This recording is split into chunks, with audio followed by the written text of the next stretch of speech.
আসসালামু আলাইকুম রহমতুল্লাহ। জুমার দিনের করণীয় ও উপদেশমূলক বার্তা। সাপ্তাহিক ঈদের দিন, রহমতের দিন, দোয়া কবুলের দিন। জুমা একটি বিশেষ দিন। সপ্তাহের 7 দিনের মধ্যে সবচেয়ে ফজিলতপূর্ণ দিন হচ্ছে জুমার দিন। এই দিনকে আল্লাহ তাআলা মর্যাদার দিন বানিয়েছেন, যাতে বান্দারা ইবাদতের মাধ্যমে তার সান্নিধ্য লাভ করতে পারে। জুমার দিনে গুরুত্বপূর্ণ আমলসমূহ: 1. গোসল ও পরিচ্ছন্নতা।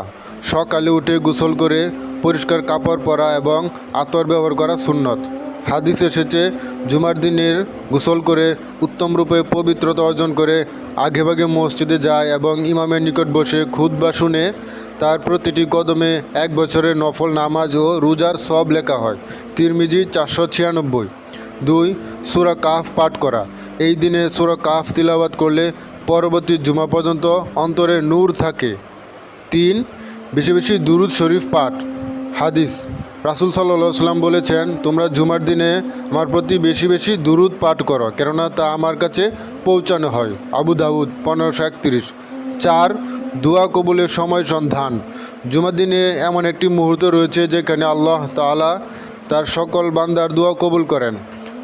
অনেকে বলেন এটি আসর ও মাগরিবের মাঝখানে হয়। বুখারী ও মুসলিম। 5. খুতবা মনোযোগ দিয়ে শোনা ও নফল নামাজ না পড়া। ইমাম যখন খুতবা দেন তখন কথা না বলা, ফোন না দেখা ও অন্য কিছু করা নিষেধ। 6. মা বাবা ও আত্মীয় ও মৃত ব্যক্তিদের জন্য দোয়া করা। উপদেশমূলক বার্তা: জুমার দিন শুধু ছুটি নয়, এটি আত্মা, আমল, চরিত্র, আত্মশুদ্ধি ও আল্লাহর নৈকট্য অর্জনের সুবর্ণ সুযোগ। আসুন দুনিয়ার ব্যস্ততার ফাঁকে অত্যন্ত একটি দিনকে আল্লাহর জন্য করে নেই, কারণ দুনিয়ার খানিক মজা ভুলে দিতে পারে আখিরাত, কিন্তু জুমার দিন হতে পারে জান্নাতের পথের দাওয়াত।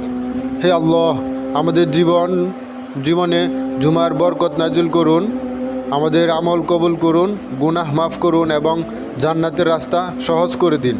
আমিন। ইনশাআল্লাহ সকলে এই জুমার দিনকে যথাযথভাবে আমল করে পার করার চেষ্টা করব। আমিন। আসসালামু আলাইকুম ওয়া রাহমাতুল্লাহ।